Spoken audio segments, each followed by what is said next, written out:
All right, let's switch gears and talk some Indians baseball. They're out there making moves, are the Cleveland Indians. We bring in our Indians beat reporter, Paul Hoynes. Hoynesy, how are you?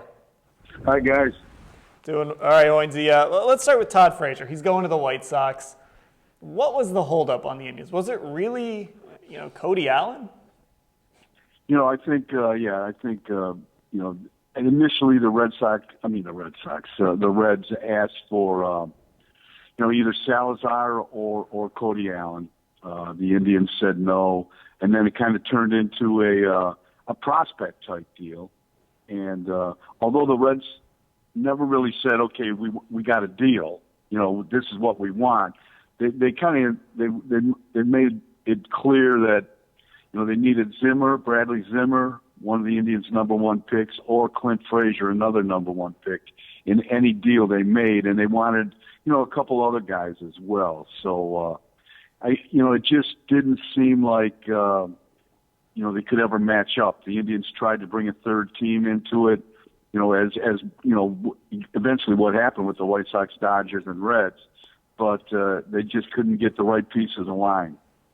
All right, Hoynesy, so where do the Indians go from here? Because I don't want you telling me that the Indians feel like the guys that they picked up in Rajai Davis and Napoli are going to be the moves this offseason to move on from Todd Frazier here. Yeah, I know. It's so this might be it. Unless they can pull a rabbit out of their hat. I think their main goal, I think, going into the winter was to hold on to this rotation unless they completely got blown away. They think, Napoli and Rajai Davis, and I think are stopgaps, will allow them to do that until they, come across a deal that they can't say no to. So, I think they should do more. I think a lot of people think they should do more. This is an offense that needs help. And, Napoli, 2 years ago, yes. 3 years ago, yes. And I like Davis. I know he's 35, but he's always played lights out against the Indians. I think he's an energy guy. He's a good guy. I think, he can run the bases. He can play 3 outfield positions.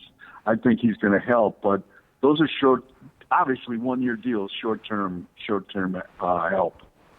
Hoynesy, when the Indians went out and signed Mike Napoli, I decided to take a look at their roster, kind of see what they had, and I got to the outfield section. It scared me a little bit. Obviously, they added Davis, but right now, without Michael Brantley, from an offense perspective, this outfield scares me. Is this essentially what the Indians are going to roll with for the first couple months?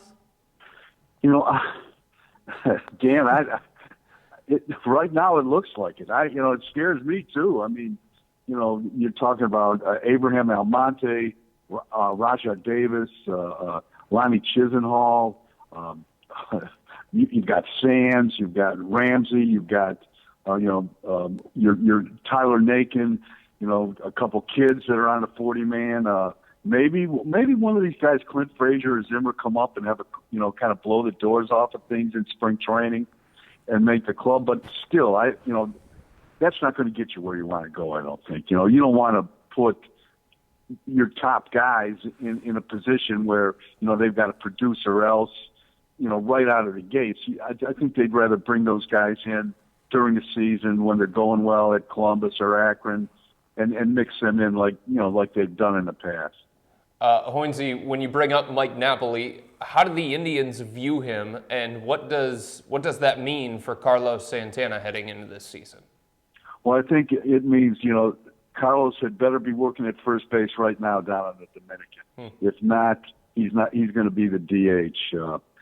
Napoli played over 100 games at first base. He was a Gold Glove finalist in the American League. So I think he's, they view him as an upgrade at first base. Carlos will slip into the DH spot, and obviously he'll play some first base as well. But, they were they were down on Carlos, his defense last season. Francona, Terry Francona, who never rips the player publicly, just said, if he wants to play more at first base, he's got to work harder at first base. And that was, that kind of just hung in the air when he said that, and it's still hanging there. And I think Napoli probably, if he passes his physical on Friday, if everything's all right, he'll probably be the regular first baseman. Hoynes, I guess one angle of these two guys is, they're both older guys, obviously. But they have both won. When this team made the playoffs a couple years ago, they did have strong leadership in the clubhouse. Do these guys maybe help fill a void that they had last season? Well, I guess so, Dan. But they made a point of the Indians made a point of saying, when they traded, Bourne and Swisher and David Murphy and Brandon Moss, said, hey, this is the core guys. It's their time to step up. It's their time to lead.